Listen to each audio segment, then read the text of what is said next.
Perancangan model percepatan implementasi sertifikasi halal berbasis karakteristik pendamping dan penerimaan aplikasi halal.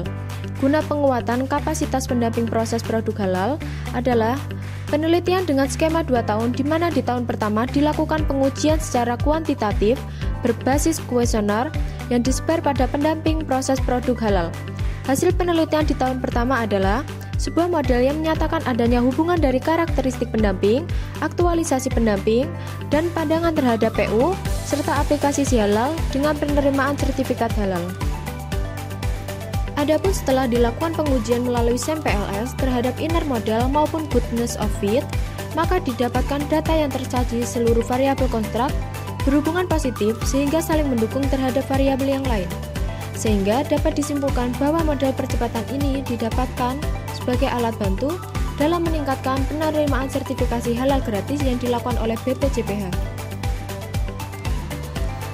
Halal Center UM Surabaya didirikan pada tahun 2022 untuk merespon meningkatnya kebutuhan sertifikasi halal di Indonesia.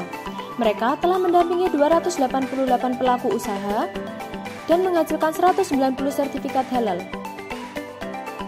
Halal Center UM Lamongan juga telah mendampingi 150 pelaku usaha dengan 101 sertifikat halal yang sudah terbit. Penelitian ini menggunakan metode kualitatif kebijakan yang dirancang untuk merumuskan dan mengevaluasi kebijakan pendamping PPH. Data dikumpulkan melalui focus group discussion dengan pendamping PPH sebagai informan utama. Pendamping dipilih berdasarkan kriteria tertentu, seperti pernah mengikuti training of trainer sebagai pendamping PPH. Wawancara semi terstruktur digunakan dengan pernyataan yang mengarah pada proses pendampingan PPH dalam pengurusan sertifikasi halal. Pelaku usaha sering kurang antusias dalam mengurus sertifikasi halal. Mereka menganggap sertifikasi halal tidak mendesak dan khawatir jika harus membayar pajak. Aplikasi halal dinilai rumit oleh pelaku usaha. Banyak pendamping yang harus membuat akun, mengisi formulir, dan menyelesaikan verifikasi atas nama pelaku usaha. Intensitas pendamping bervariasi, namun sebagian besar pendamping hanya bertemu pelaku usaha 1-3 kali selama proses pendampingan. Berdasarkan identifikasi permasalahan, didapatkan rekomendasi untuk pengurusan halal sebagai berikut. 1. Optimalisasi integritas fungsi pendamping proses produk halal P3H sebagai verifikator dan validator untuk membackup kemampuan P3H yang beragam melalui kurikulum pelatihan P3H. 2. Perlu ada kebijakan mengikat pada pelaku usaha atau usaha mikro kecil untuk melakukan sertifikasi halal yang bisa dilaksanakan di tingkat hilir maupun hulu. 3.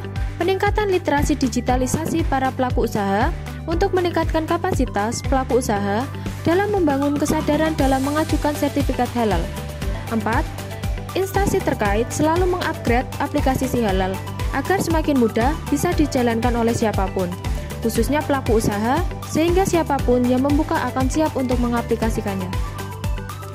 Pada akhir fase, policy brief guna peningkatan kapasitas P3H telah tersusun dan selanjutnya disampaikan pada pemangku kepentingan sertifikat halal, di antaranya BPJPH, MUI, Kemenak, Kemenprin, Kemenkop UKM, Kementan, Kemendak, LPH UKHT Muhammadiyah, dan Kenex. Harapan besar policy brief yang dihasilkan dapat memberi impact pada ekosistem halal di Indonesia.